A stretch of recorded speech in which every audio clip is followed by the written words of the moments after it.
Kurorzohet sot një dashuri, zyrtarizohet sot një lidhje, realizohen sot shumë dëshira. 29 dhe 30 gushti 2015 do të mbetet një datë e shënuar në familjen Fetiu dhe Sulika. Për to sot është një lumturi e madhe. Dy personat e shtrenjtë të tyre kanë ngjarjen më të rëndësishme në jetë. Dy individ, sa të njëjtë aq edhe të ndryshëm, sa të dashur aq edhe të hidhëruar, sot kanë ditën e tyre të gëzimit. Lumturia e këtij fund gushti është kurorzimi një lidhjeje të nisur në vitin 2012, viti që solli ndryshim në jetën e këtyre të rinjve, të cilët tashmë hapën etapën e re në jetën e tyre, që sot më shumë se kurrë gjen zyrtarizim para të gjithëve. Dy të rinj që fal ambientit ku studiuan, arritën të gjenin njëri tjetrin, dy financierë të së ardhmes, arritën që idetë e tyre t'i bëjnë një, jo vetëm në anën profesionale, por edhe në atë private. Dy persona që sot më shumë se kurrë do të zbardhin detaje nga lidhja e tyre, do t'i japin kuptim kësaj dite dhe do ju njohin me një histori që nisi për të zgjatur një jetë të tërë.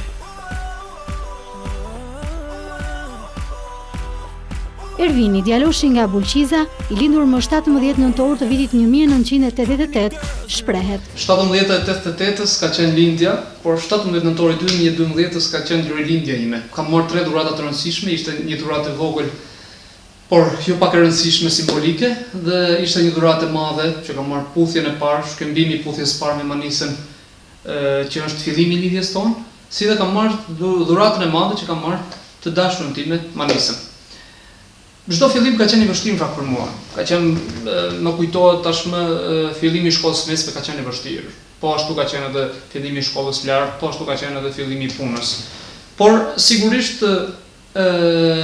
kam mësuar që gjërat kur fillojnë duke dëgjuar zemrën, pra duke dëgjuar ndërgjegjen, zërin e zemrës, hapi i parë ishte më i lehtë. Kështu ka qenë edhe hapi im i parë ndaj Manisës, sepse unë kam qenë ai që kam qenë iniciatori në këtë lidhje. Por sigurisht me kalimin e kohës dhe në takimin e parë kam kuptuar që neve kishim lindur për njëri tjetrin dhe unë kisha gjetur shpirtin tim binjak. Më pas, sigurisht, pas takimit të parë, gjërat filluan që të afroheshin më shumë, filluam që të tërhiqnim më shumë njëri tjetrin, pra i ngjanim si një magneti me dy kahet, me dy pole të kundërta që tërheqin njëri tjetrin. Por duke menduar që vendi im te Manisa dhe vendi Manisës te mua ishte i rëndësishëm, vendosa që t'i bëja propozim dhe bëra propozimin e martesës. Sigurisht ka pasur momente shumë të bukura mes nesh. Kemi kaluar momente shumë të bukura, nga qielli në tokë, në ujë, janë të gjitha. Kemi provuar shumë momente të bukura, kemi jetuar shumë momente të bukura.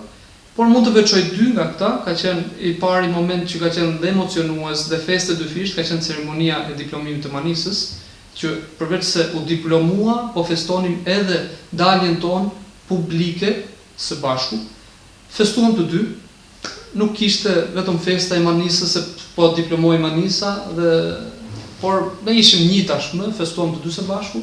Dhe tjetra ka qenë vendosja e unazave. Dhe kjo ishte një veçanë vërtet, një çast shumë emocionues.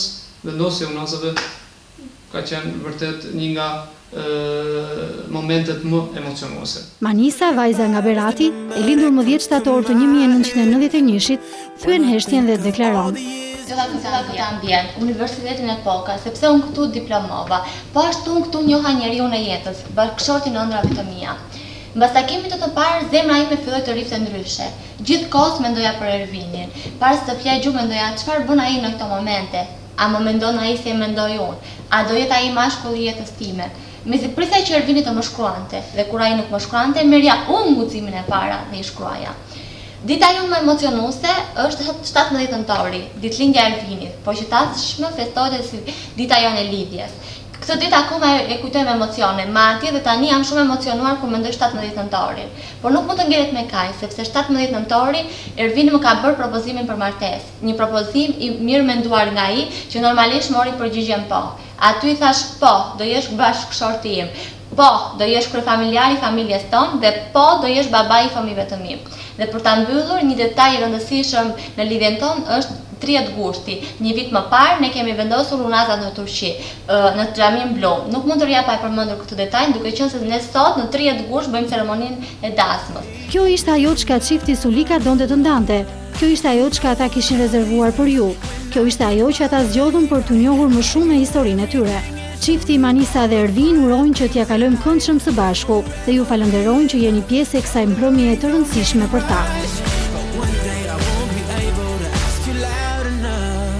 I'll say, will you